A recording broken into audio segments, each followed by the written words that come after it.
Morning student. आज मैं आप लोगों को हिंदी में क्लास सेकंड हिंदी में लेसन 13 चतुर चोर, आज मैं इसे रीडिंग के साथ साथ अर्थ समझाने जा रही हूँ। तो चलिए देखिए, इस चतुर चोर के बारे में पढ़ाने जा रही हूँ। तो इसमें क्या है, सबसे पहले चतुर चोर जो लेसन है उसका अध्याय परिचय देखिए।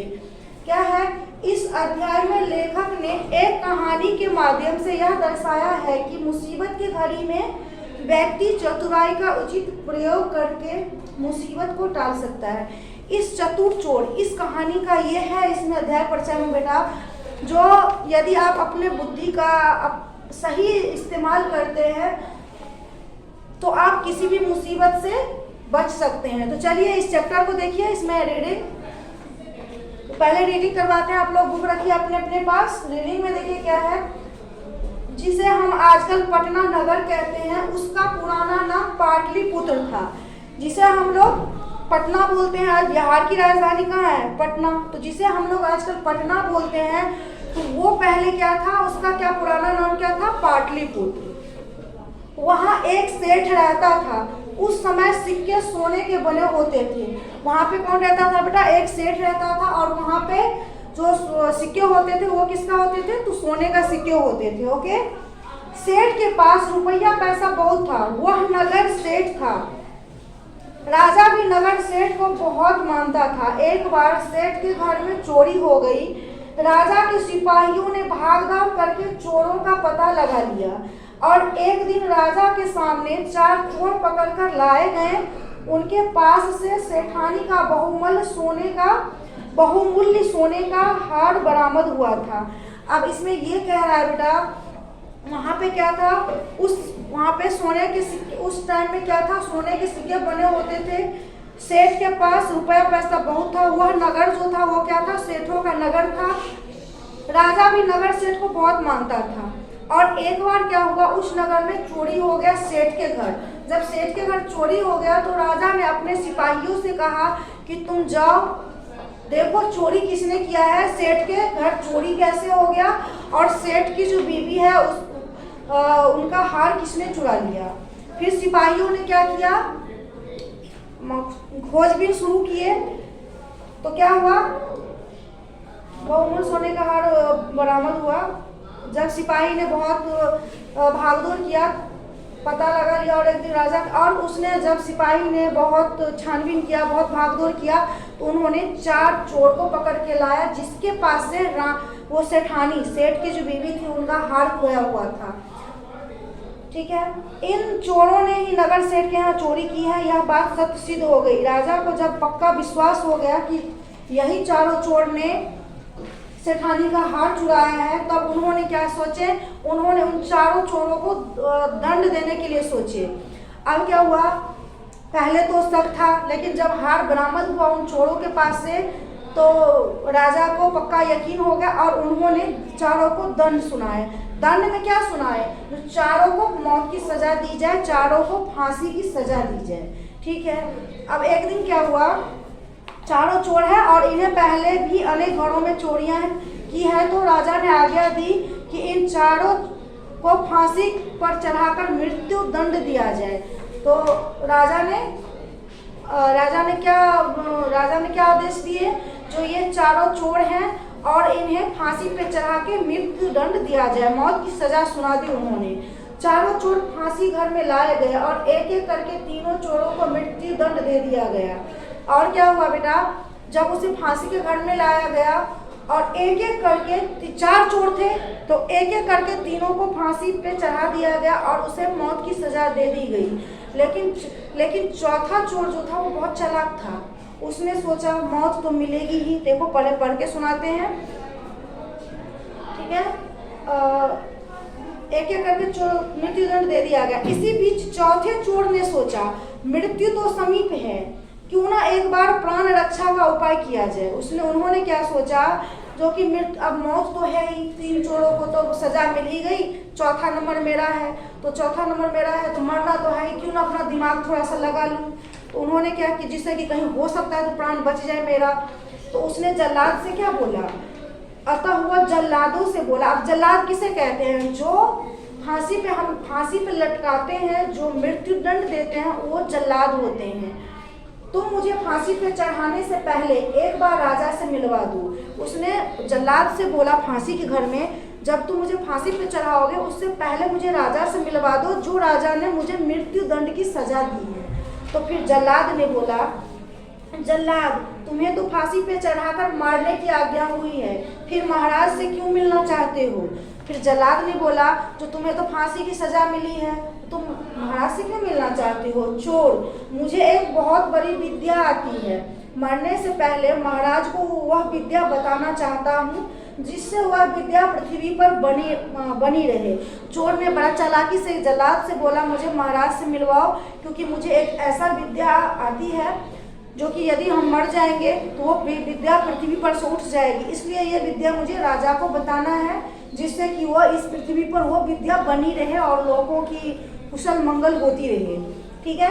चोर ने तो ये कह दिया, जल्लाद तुम्हें कौन सी विद्या आती है जिसे महाराज को बताना चाहते हो, हमें क्यों नहीं बताते हो?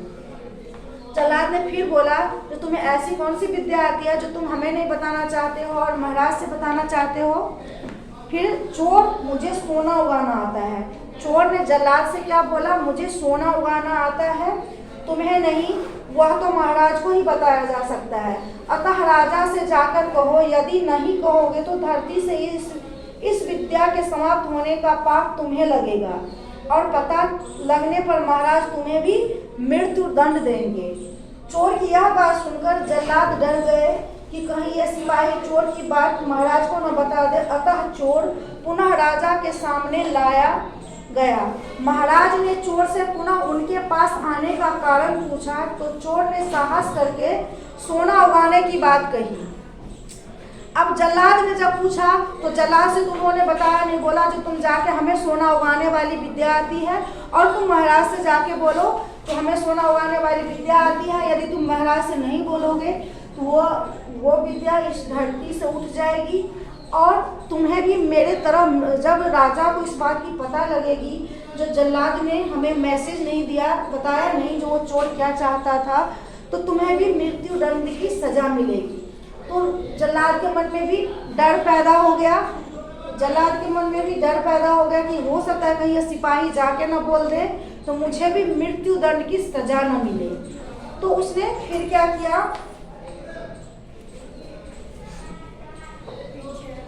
वह उस चोर को महाराज के पास लेकर आया।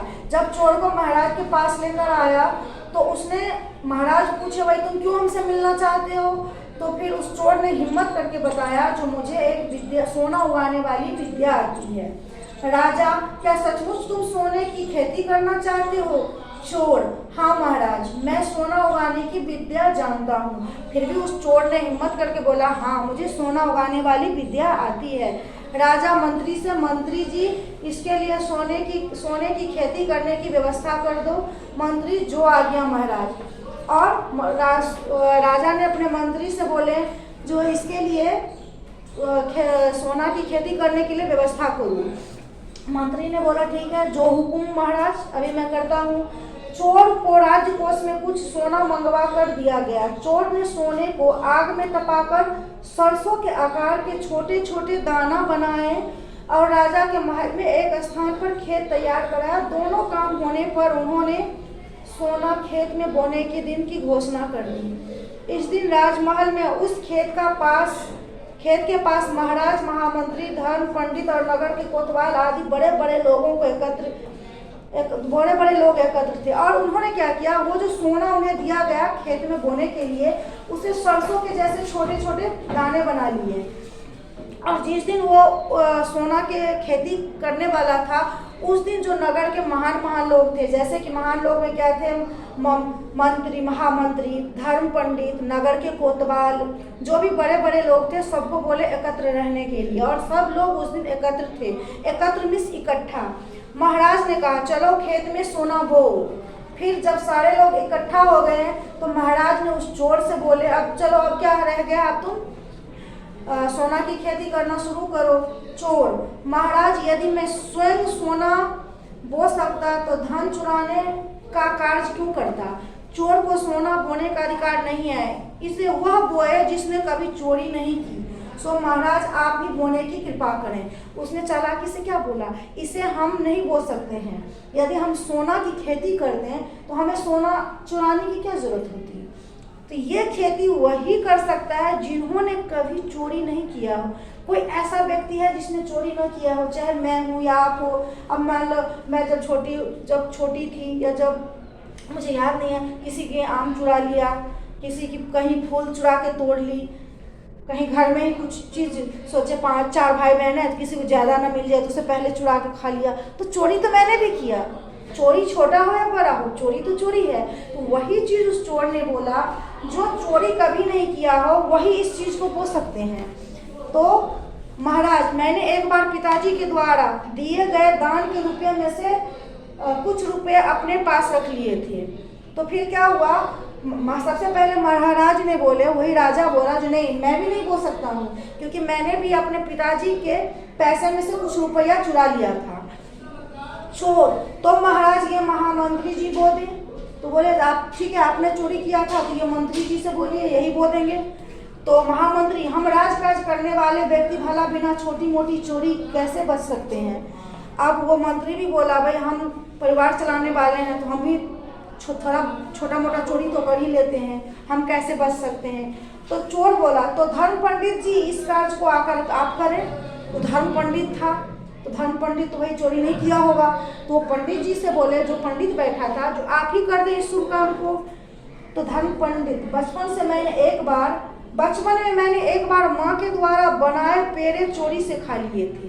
और पंडित ने बोला जो मेरी मम्मी ने पेड़े बना रखी थी उसमें से मैंने चुरा के खा लिया था।